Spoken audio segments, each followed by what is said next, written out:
Work hard in silence. Let success make the noise. Where did that come from? I don't know. I just happened to see it. I thought it was kind of cool. But it's more like the work hard motivational quotes, live by wisdom, something like that. A very good start. Yeah. I was trying to find something for show offs, but it didn't work out the way I wanted to. Obviously. Obviously.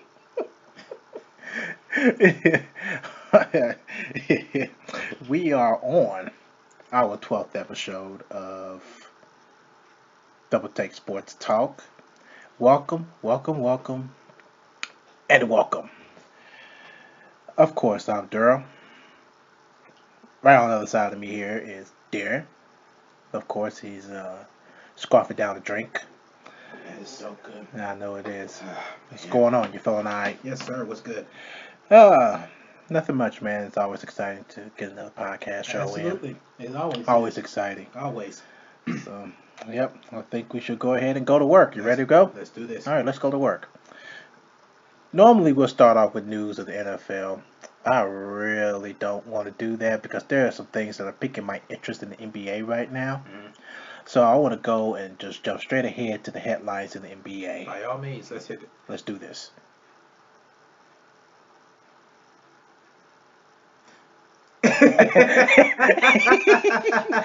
I'm like, hold up. Yeah, I was reading something because it just kind of drew my attention. I'm sure it did. Kevin Durant, Carmelo Anthony, Paul George, Draymond Green, Kyle Lowry, and DeMarcus Cousins and Jimmy Butler. They are all confirming that they are going to join the Rio Olympics. Oh, really? Yeah, they are confirming that. Well, there's a lot of people that rejected that too. Yes, and one of them being Either Powell or Marcus or one of the two. I don't know. I wouldn't be surprised if it was both of them, but Who was it? I just looked at. Oh, LeBron James. I think rejected it. Well, he's leaning more for them now. But as of right now, the person that I definitely know said no is Stephen Curry. oh, Steph, yeah, he's trying to heal from injuries, Mm-hmm. and at this point, I really don't too much blame him at all. Either. I really don't blame him at all. So I don't see if you're trying to heal from your injuries. So I think that could be a wise move because you're really trying to focus on the next season, Mm-hmm. which of course he's still, in my personal opinion, he's still probably down about the loss of the finals. But hey, you know how that is. Excuse me, sorry about that. He admitted that it was it hurt him. Yeah, it hurt. It's what happened when you are up 3-1. You felt the same way Oklahoma City did, And you got one more chance to take a crack at it and take them out, and you blow it all them times. Well, what's not to go through about that? What it's just something you. It's just. you just blew it. It's just yeah. You just let the blew it. game go. You let the game go. Your failure to play is one thing. Nothing wasn't going in. You wasn't prepared, and to me, I think that hurt them more than anything. I actually do believe that they probably took Cleveland for granted They probably did, and I'm not. after going up 3-1. I think they took it for granted. But of course, I have other opinions about that, but I'm not going to get into that right now. We're going to get into that a little later. I want to talk trades. That's my main headline. With who was that? Jeff Teague and George Hill. Jeff Teague is here in Indiana with the Pacers. Back in his hometown. Back in his hometown. And George Hill left his hometown to go to Utah. And I think Utah also got a 12th pick draft round, I think it was. I believe that's what it was. Did it come from the Pacers? Well, Utah received it, but I don't know where it came. I think it came from the Pacers. It might have came from the Pacers because Since they traded George Hill to Utah, Atlanta sent Jeff Teague here. I think that's right. I think that it might be. I think that was right. But yeah, I find this kind of interesting. I wonder how this is going to work out with Jeff Teague. He had expressed interest in. Actually, it's Atlanta that gets that number 12 pick, Oh, okay. That's okay. but I just don't know where it came from. I don't know if it came from the Pacers or not. It probably did. I wouldn't rule past it. But yeah, Jeff Teague has shown interest that he wanted to be back here to play, for the Pacers, and now he gets that opportunity. They had talked about this earlier. I believe it was earlier last Earlier, season, and it didn't go through. no, it didn't.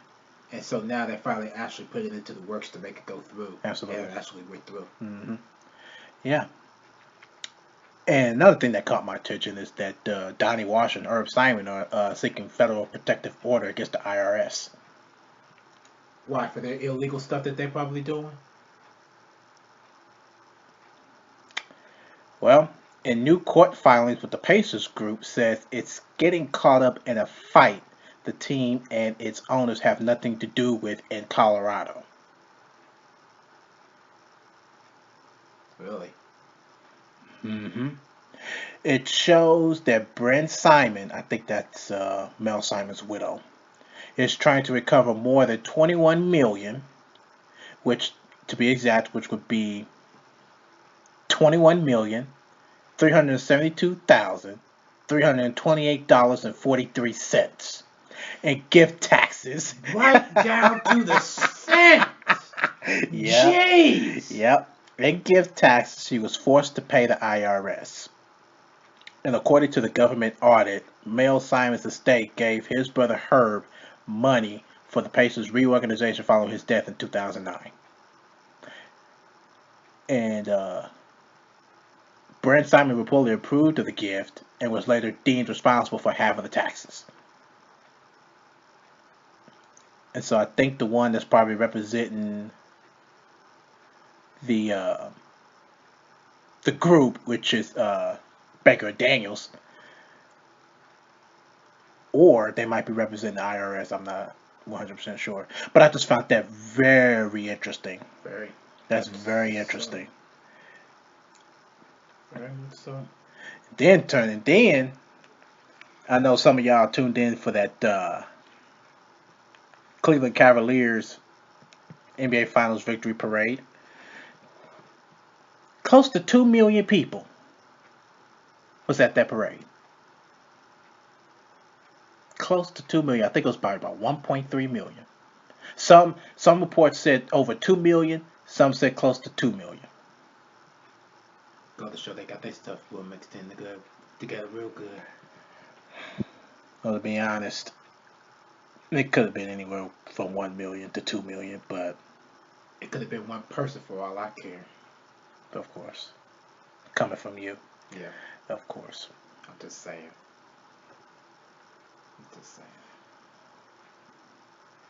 Well, I think Cleveland got bigger things to worry about. Well, before we even go into Cleveland, one more trade deadline. Well, not trade deadline. One more trade talk. Mm-hmm. Derrick Rose. Oh, going to New York. He went to the Knicks alongside with Carmelo Anthony and what's this kid's name? I can't pronounce his name, and I'm going to be honest with you. I'm not going to try. Nope.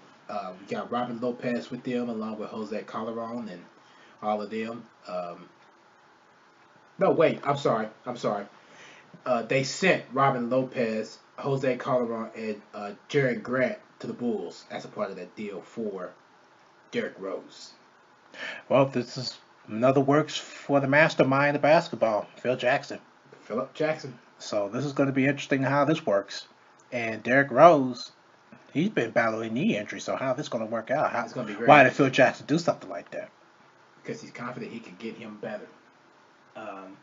That was my peak of interest when I first found this out. It's like, how in the world is this going to work out? Mm-hmm.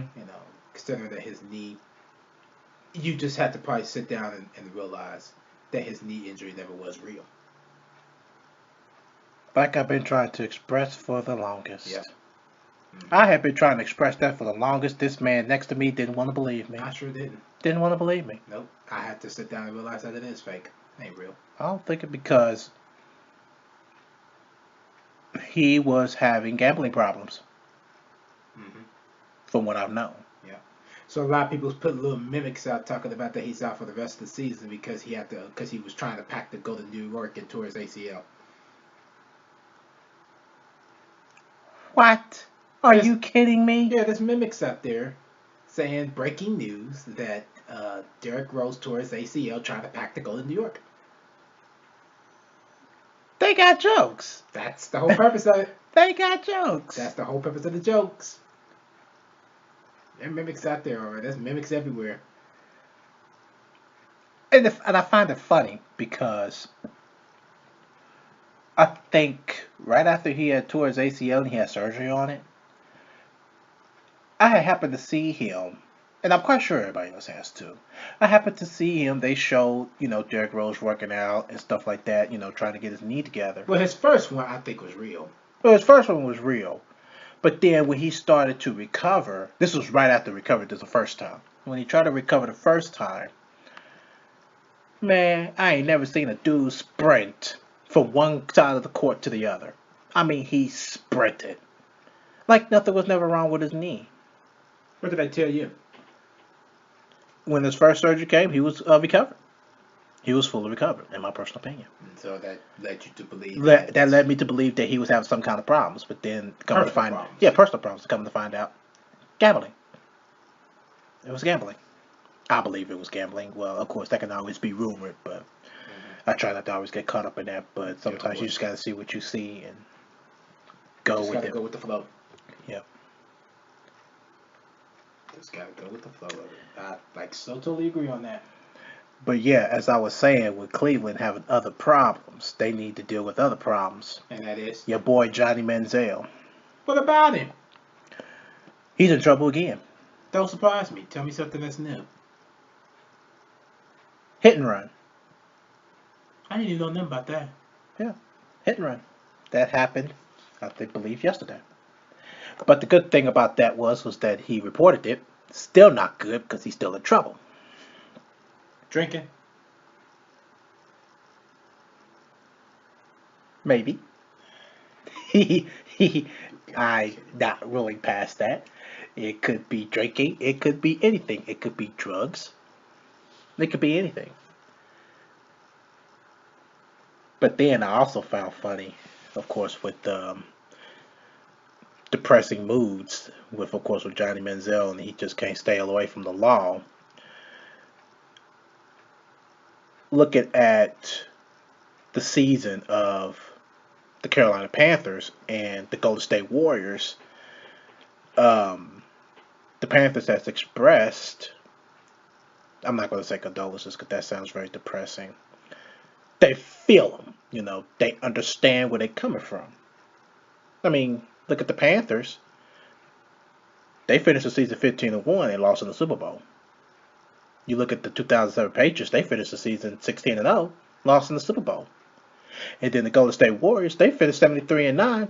Not only did they chase history with wins with 73 to beat the Bulls out, they lost in 7 games and blew a 3-1 series lead.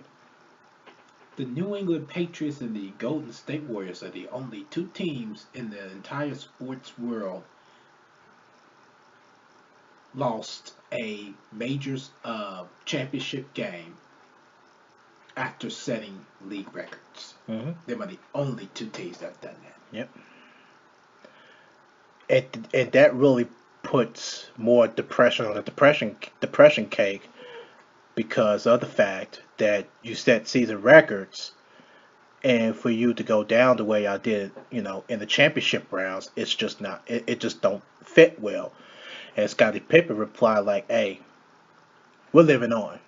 Because the Bulls set the record that year in 95, 96, 72 wins. And they went on to win the championship off of a historic season. Not to mentioning, well, I could say the Yankees, but I really wouldn't involve them in the mix. I really wouldn't. Why would you Because, involve the Yankees in well, the first place? because the Mariners had 116.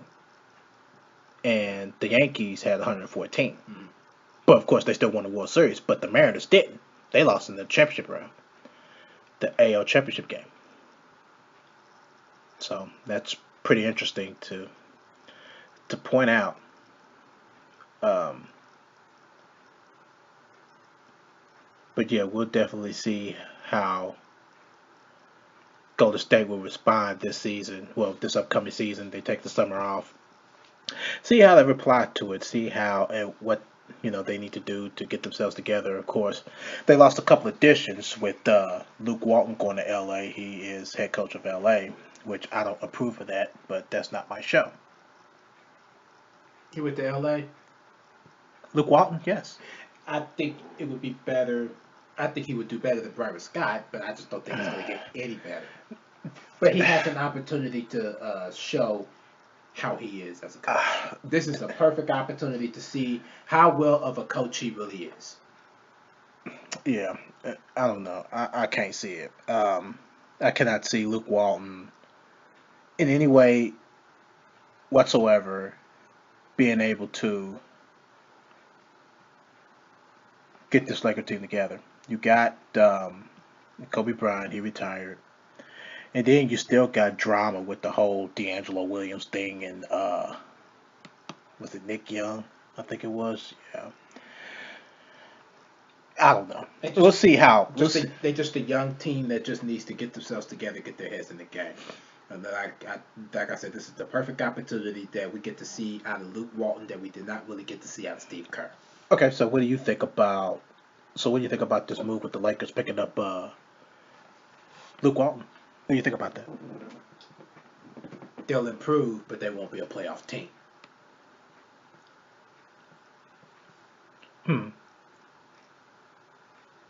I believe they'll improve, but they won't be a playoff team. That I can't tell you.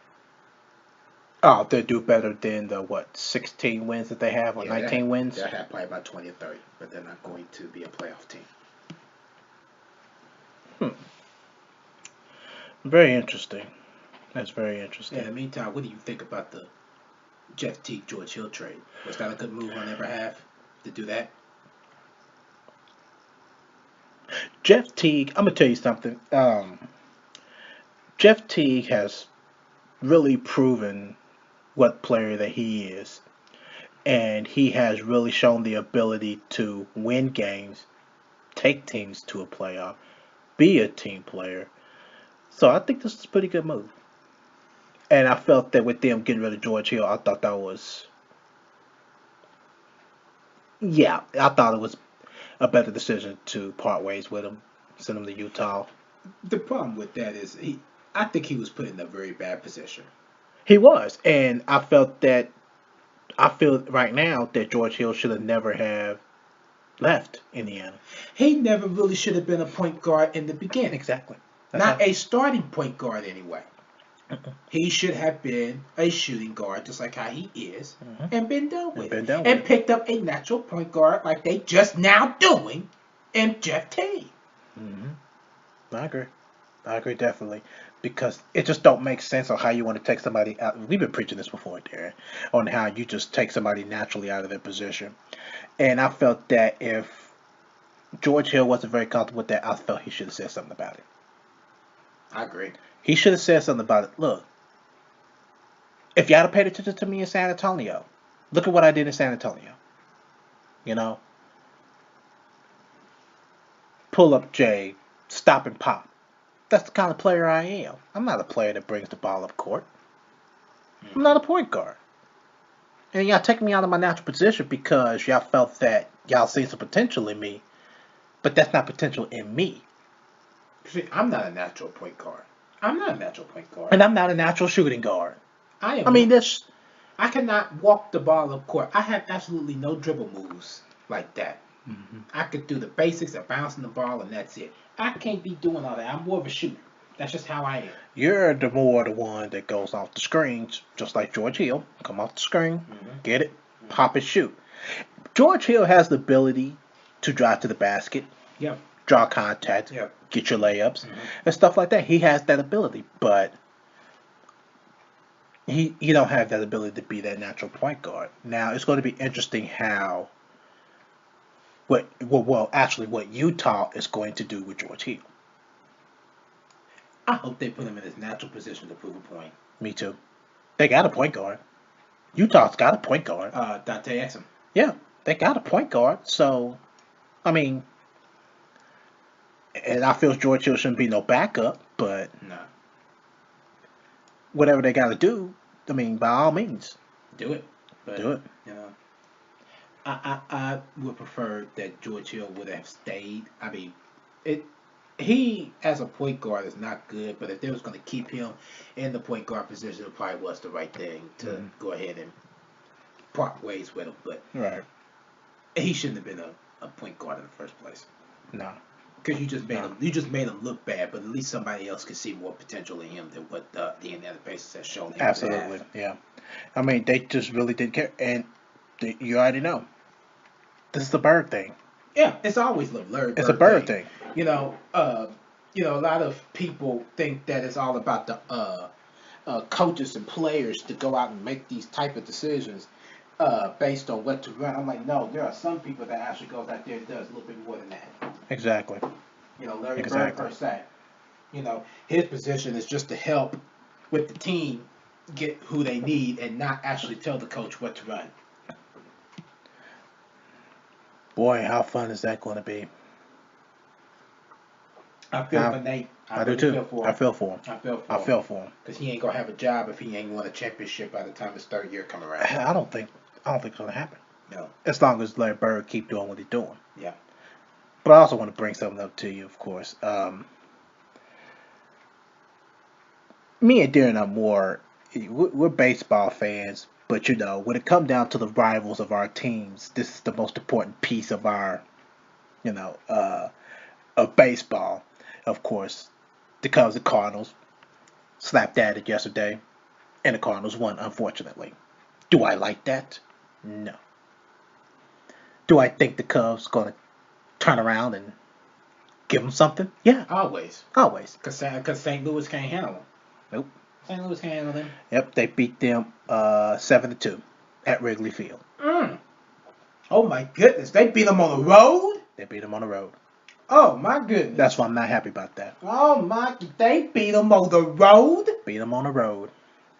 And that's why they always tend to put these two teams in at the end of the week. They always try to do that. They always try to put them at the end of the week, beginning of the weekend, or on the weekend at the end of the weekend. Mm-hmm. Because that is prime time, the most popular rival. Especially since the Cubs have really gotten better. It helps. Mm-hmm. It makes you think of the Boston Red Sox and the Yankees back in the early 2000s, late 2000s. You know, they were really good to look at. Absolutely. They were really good to look at. Yeah, late 90s, 98, 99. Man, that was phenomenal. Yeah. And at this point, with the Cardinals win, of course, Cardinals are 9.5 games back for first place. That put them at 38-33, and the Cubs are at 47-23. They're first in their division. Who is first? The Cubs. Behind the Cardinals? Yeah, Cardinals are second place. They're 9.5 games back for first place. Oh wow. Yep, they're 38-33. Cubs are 47-23. Oh wow. I mean, if you haven't noticed, Cubs have struggled just a tad bit. Yeah, they have. They have struggled big time. Yeah. And not to mention they lost 3 in a row. So I wouldn't be surprised if they swept the series. No. Because Cardinals won 3 in a row. I would not be surprised. They're on a hot streak now. They're on a hot streak. That's scary. That scares me. Scary. That scares me. Because now you on a roll, and the Cardinals are real quick and good to be on a slump. It happens. But in the meantime, in the WNBA world, the battle of the unbeatens that took place the other night, and the Lynx took the Sparks, and they beat them by 3. I'm sure that was off a game-winning shot. Yes. That game was tight all the way through. And of course, I think the Sparks got a chance because on Friday they play them again. Oh, that's gonna be a revenge game right there. There might be a revenge game. That's gonna be. It's still gonna be tight, but it's gonna be a revenge game. Yeah, absolutely. So that's going to be very interesting to point out and see what happens with that. And of course, the meantime, we see the struggling Fever. They're not doing too good right now. They just lost to the Mystics the other night. 76-62. Yeah. So that's going to be. It's going to be interesting on how the Fever bounce back. Oh my goodness, the Phillies lost 9 in a row.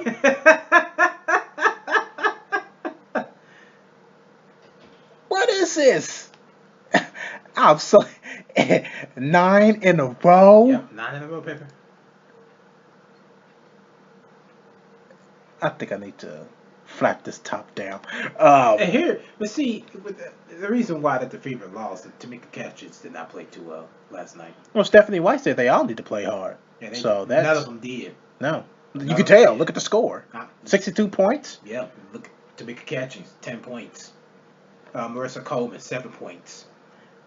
Larkins, 3 points. Brianne January, 5 points. You know, the highest score on the team was Erica Wheeler with Lynette Kaiser with 18 points. Tamika Catchings shot 4 for 12. Did not hit a 3-pointer. The only person that hit a 3-pointer on that team was Brianne January. That's not good. They all played bad. That's not good. They all played bad. That's not good. They played good in the first quarter, but then they stunk the rest of the quarters. Washington won all the rest of the other 3 quarters. Wow. Here's another interesting game I want to see. The San Antonio Stars and the Dallas Wings. There's your battle of the Texas teams right there. Mm-hmm. That's going to be very interesting. And I think they're the only game tonight, too. Yep, they are the only game. They play at 8:30 tonight. Yeah, they play 8:30. That's going to be interesting. See what Skylar Diggins got up her sleeves tonight.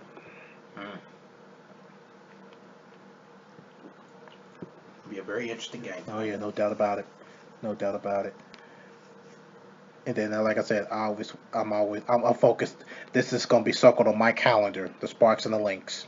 That's going to be Friday night. Yep, Friday night, 8 o'clock. That's going to be interesting to watch. So I'm keeping my eyes on that. Okay. In the meantime, we take this brief moment, take a break from all this, and let's see what's on our minds. Player, you got something on your mind? You want to, just throw out there anything in importance? Well, not even important. Just want to throw out there. I'm disturbed about the NBA Finals. Of course, yes.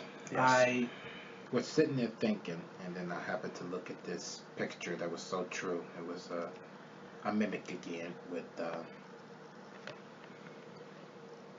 teams that have worked together in duos to win championships. Mm-hmm. Magic Johnson and Kareem Abdul-Jabbar with the LA Lakers. Larry Bird and Kevin McHale for the Boston Celtics in the 80s. Michael Jordan and Scottie Pippen of the Chicago Bulls in the 90s. And then you have LeBron James and the NBA referees.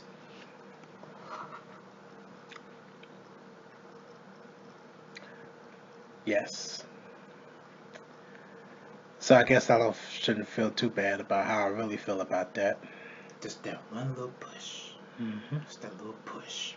But then even though that Cleveland won, it upsets me that Kyrie Irving got stripped of NBA Finals MVP. Yes, he did. He got stripped. He got stripped. And I'm going to tell you why. I'm going to tell you the exact reason why LeBron James won MVP and he got it unanimously. I'm going to tell you why that happened. Because when he came back to Cleveland, he promised him a championship and he delivered. That's exactly why he got the Finals MVP, which is just a bunch of crap. Yeah. Look, I'm going to be honest with you. From every player that has talked trash in this league, you got Bird, you got Jordan, you got Reggie Miller, you got all them. From all the times they done talked trash to each other, they done did this, they done did that. Where's their MVPs? Bird what? Only won it what? Once? Jordan won it all 6 times. But it wasn't off of no dang on letter talking about, oh yeah, I promised Cleveland a championship. Oh, I promised Chicago with a championship. That's a bunch of crap. See, what happened to performances? Kyrie Irving is the reason why Cleveland won the championship. Not LeBron, Kyrie. Drilled a 3-point jumper over Stephen Curry. And they both the same height. And the same height. He So drilled it. that's just as much as that's not even a height advantage. So you had to work hard for that shot. I mean, in the way that Kyrie Irving created space, it did not even seem like he had to earn that. It didn't look like. I mean, and you sit up here and y'all talking about, oh yeah, it was that letter that really just, caught our hearts. Yeah, that may be. Let it be what it's called. Catch your hearts. Yeah. Not something for him to unanimously win the MVP for. Exactly. Why? It's all about the sports performance. It's all about the performance. Why I gotta be off of a letter? Not is MVP standing for most valuable player, not most valuable person. There's a difference. Exactly. That's exactly right. I got other things in mind when I think about that, but I'm not afraid to get into that. Of course. So, yes, that's exactly what it is. There is most valuable player, not most valuable person. That is for restaurants. Or VIP is for restaurants. Very important person. Or people. Or people. Folks, get over yourselves. MVP equals most valuable player. Or as some people would say, most valuable performer. Kyrie Irving. He got stripped. He got humiliated. And not most importantly, I bet you he is very, very disappointed. I'm going to tell you something. If anybody even think to give me that crap talking about LeBron James deserved to win it because of his play this year, if that was the case, he wasn't here last year. Where was he at last year? Exactly. Okay, so don't give me that crap. Kyrie Irving is the reason why the Cavaliers won that championship. Kyrie Irving. Do not give me that crap. And it's so depressing even just to sit down and even discuss this, especially with the way the NBA just think of their own. Think of greed, their own money. Absolutely. And that right there just shows how much of what kissers that they are to LeBron James and how much he sucks up. Yeah, okay, I can see that he's a businessman, that he's the world most respected man and all that stuff. And the stuff that he's done to the Cleveland community and all that stuff. But you still got to work hard to receive your championship player. Exactly. So if that's the case, then let's just go ahead and just give the MVP award to Steve Harvey. Look at all the work he's done. Agreed. I'm just saying. Look at all the hard work he's done. Give him the MVP. It's a bunch of crap. I mean, it's just a bunch of crap. Y'all give LeBron James his MVP because of what he did when he came to Cleveland. In-series performer. In-series. 2016. Not when LeBron James first came back to Cleveland. None of that. No. That is a no. In-game series performer in the NBA Finals. That's what you look for. You don't look for what somebody did 2 years ago. 2 years ago, he got his butt beat in the second quarter. Alone, while Kyrie Irving was sitting in the hospital room. I mean, you said 2 years ago? Ain't that when LeBron James came back to Cleveland 2 years ago? Oh, I'm thinking 3 years ago. My bad. Yeah, when he cramped up anyway. Yeah. Follow my lead. Yeah, follow my lead and we get cramps. They all got cramps. They all got cramped. Dwayne Wade was better off saying they might have a better chance. Maybe now. I hate to break it to you, not now too. That ain't gonna happen. Well, since LeBron James not there, they probably got a higher chance. No, they have just about as chance with LeBron James was there. Ain't nobody listening to Dwayne Wade. He's getting old. Forget it. It ain't happening. It ain't happening. He's getting old. It ain't happening. Ain't nobody listening to him no more like that. I wish they would, because he's a good ball player. Yes, he is. Yes, he is. Ain't nobody listening to him. Ain't nobody listening to him. Yeah. All right. Moving on. Do we have any more updates? No updates. I just share my interesting facts and information. All righty. Then we'll go ahead and jump straight to that then. I just got two of them. Cool. And they both pertain to one in particular player. This better be good.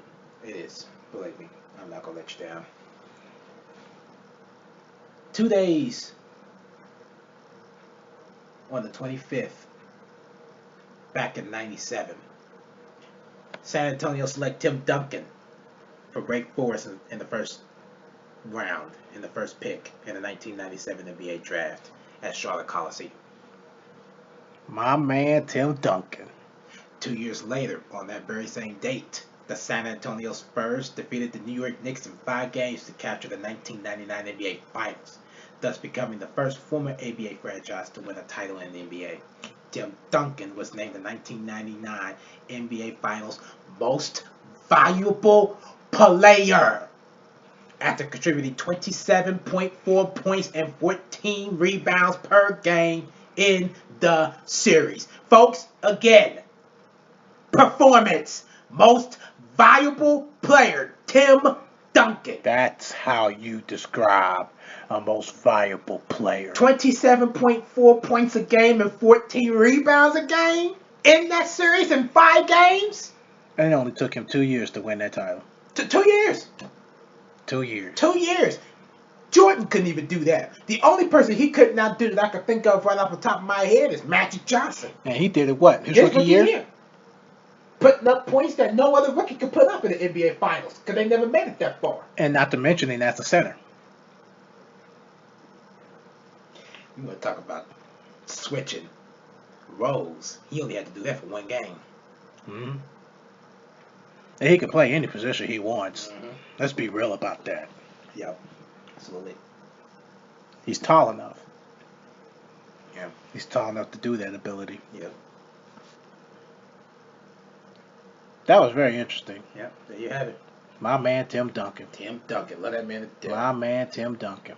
That is cool. He is my next role model to NBA players as the older NBA player starts to depart. Wind down. Yeah. And speaking of which, of players to depart, Dirk Nowitzki decided not to opt his contract with the Dallas Mavericks. So where do anybody particularly think that he might be going? Oh, my goodness. And that's even shocking right there, that Dirk Nowitzki spent his entire career with the Dallas Mavericks. What is going on? Something wrong. Something's wrong. But if you want, maybe he just want to change. Maybe. I'm not real past it. But if you want my honest opinion, well, I think he can make a good fit with. I mean, he got numerous of options. Everybody could pretty much wants him.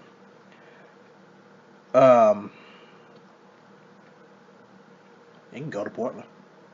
He got very good options. Yeah, he can go to Portland. Anybody would definitely pick him up. Mm-hmm. No doubt. If nobody don't pick him up, then I just believe he's going to retire. Yeah.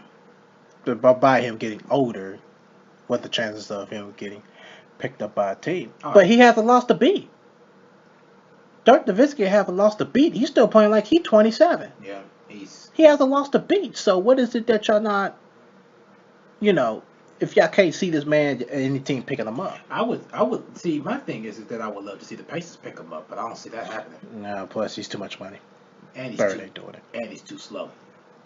He ain't fast enough. Yeah, he ain't fast enough. He ain't fast enough. Well, according to Coach Larry Bird. Yeah, according to Coach Larry Bird. And Vice President Nate McMillan.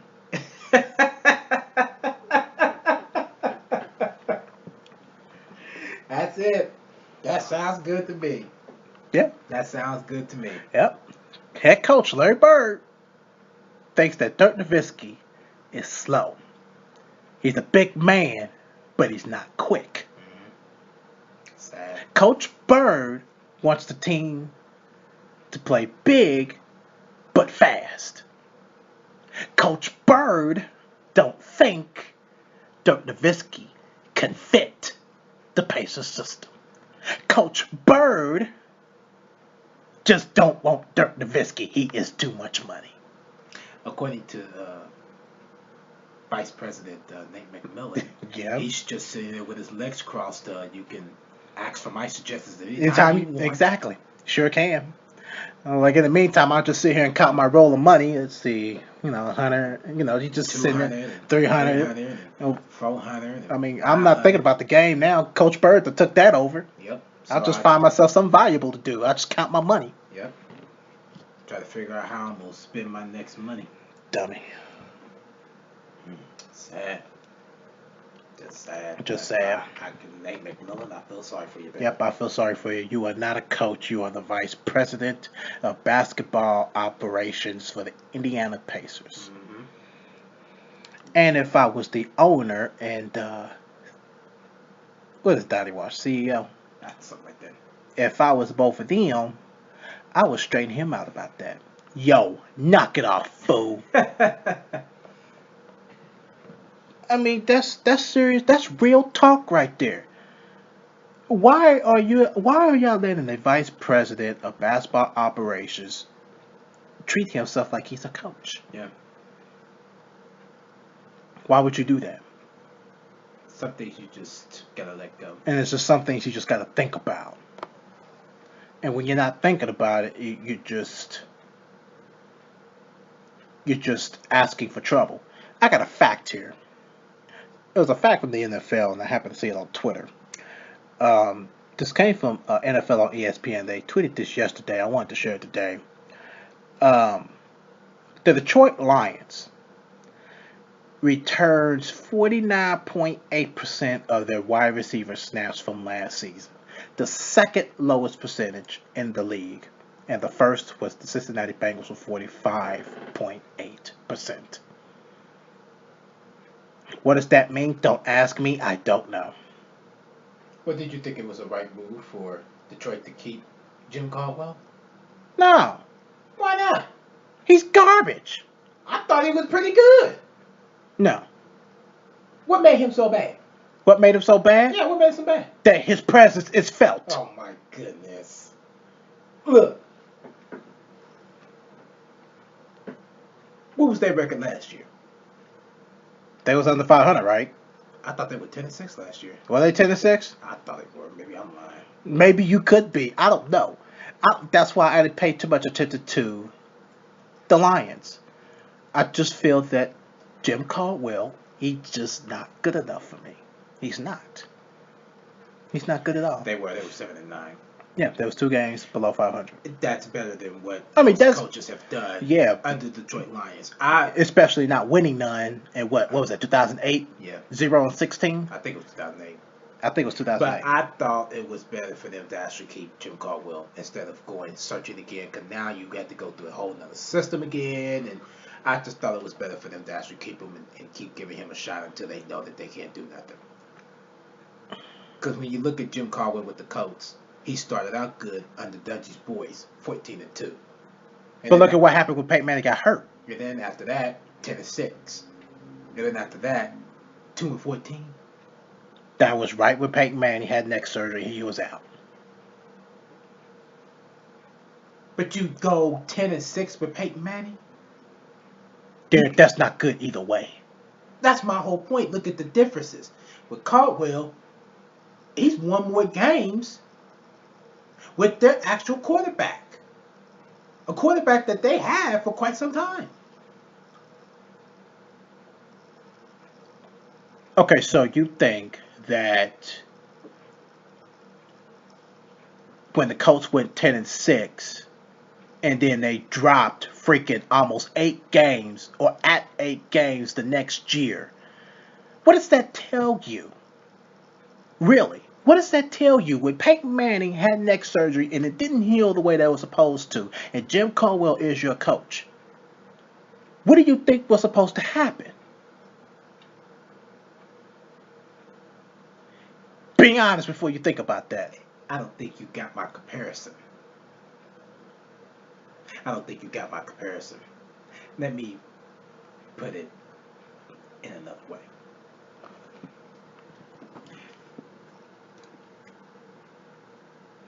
The 2014 season.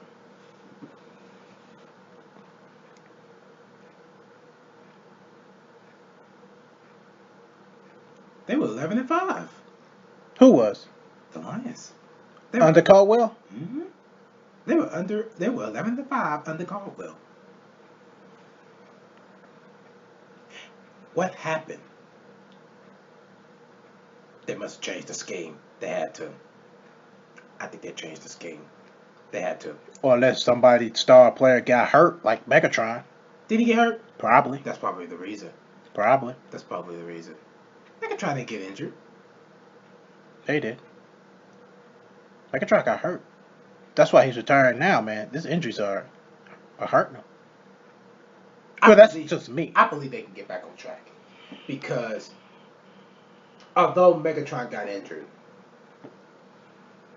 for them to still go 7-9, I thought was fairly decent.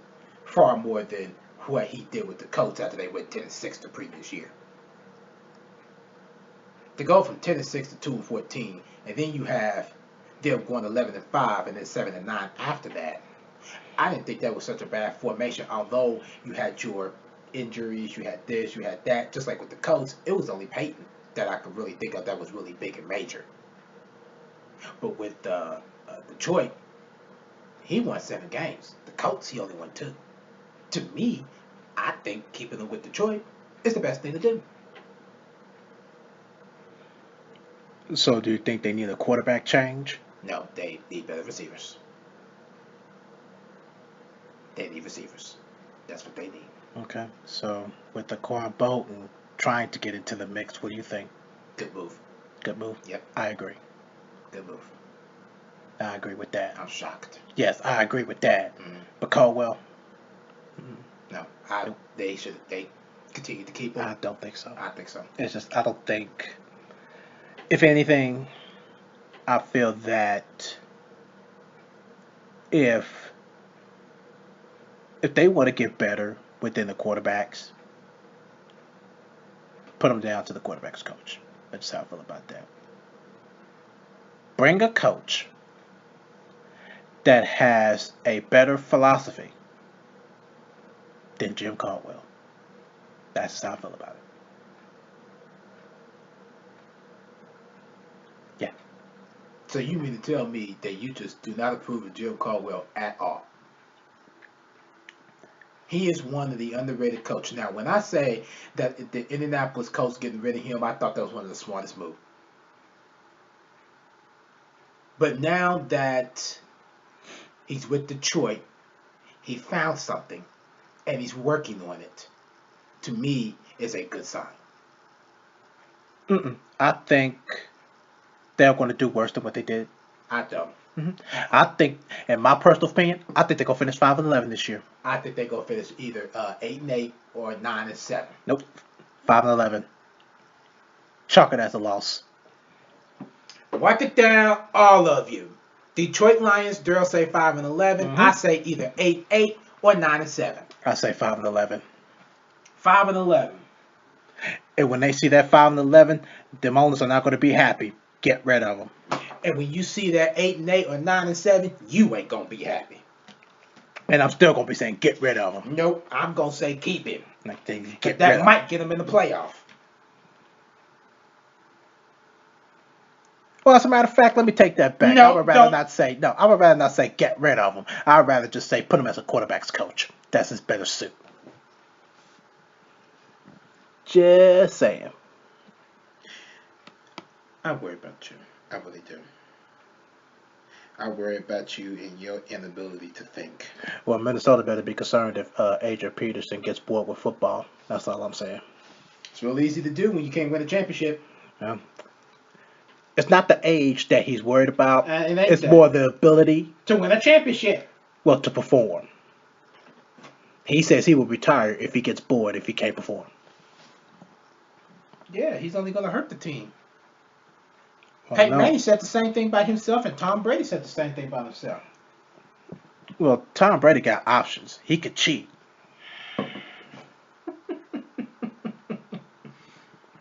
Tom Brady could cheat for 4 years before he gets caught and could do the process all over again. I'm just saying. You think New England's working on another scheme to cheat again? Absolutely. Absolutely. Absolutely. They're working on it right now. They got plenty of time. Mm-hmm. I bet you Tom Brady, Bill Belichick are having lunch right now. Trying to figure out the next cheating scheme. And it probably going to have something to do with their cleats. I didn't think about that. That's a good one, though. Yeah, it's going to have something to do with their cleats and their ability to have some kind of dumb stuff in it to where they can have the ability to not slip in snow. I have nothing to say on that. Never. I have nothing to say on that. Everybody has a mastermind of cheating, and I'm telling you, they're one of them. They are awesome at cheating. If I could give them a grade, A+. You forgot something. What? Another plus. A++? Yep. Yeah, absolutely. But still, that's just my point. They're very good at cheating. If it's anything that they're good at, it's cheating. They're very good at it. Very good. Not even New Orleans Saints could do it. I gave them a D. They made it that. Let me tell you why. I gave New Orleans a D. Why? Because they're dumb. They're dumb. So they made it obvious. They made it obvious. And what? Did they get caught within that whole season? Yeah. Actually, bam. I think it was a year before, too. It might have been a year before. And that's when things started to kick up because too many people was complaining within that season. But then it moved on to the next season. New England, shoot. It took millions and millions of players, millions and millions of fans to complain before they finally actually looked in on the Spygate. And while they was coming up with the Spygate, they came up with a new plan under the Deflategate. I'm sorry, this cappuccino got me on the road. This is so good. But it's true because it's shown up. They've been talking about using deflated balls since what, 2014, 2013? Absolutely. Mm-hmm. Absolutely. I said that every NFL team uses a deflated ball. Well, of course, but not as much as the New England Patriots have done. Mm-hmm. Yeah, one of those segues is getting to a flat too. So you trying to involve Bill Belichick or Tom Brady? Nope. Willie James Harvey.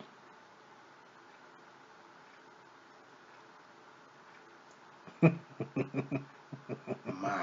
goodness. And he's the top-notch New England fan, not me. Ouch. I forgot about that. You are absolutely right. He loves his New England Patriots. So he's going to do anything he can to try to cheat us out of being able to use wheels. Absolutely. That's it. Look at how many times we had to get that tire fixed. What, 2-3 times? 2-3 times. It's me and you been there. Yeah.